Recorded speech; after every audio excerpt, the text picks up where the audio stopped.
প্রায় সবারই লাইফে একজন বা দুইজন প্রিয় বন্ধু বা বান্ধবী থাকে, যার কাছে নির্দ্বিধায় সবকিছু শেয়ার করা যায়।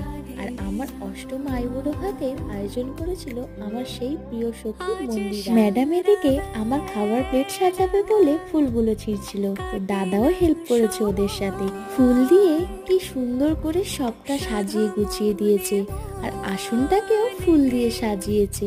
প্রিয় সখীর আইবুড়ো ভাত বলে কথা। মন্দিরা আমাকে গাছ থেকে একটা গাঁদা ফুল তুলে ওটা আমার মাথায় লাগিয়ে দিল। প্রথমেই মামি মানে মন্দিরার মামাকে পায়েস খাইয়ে আশীর্বাদ করলো।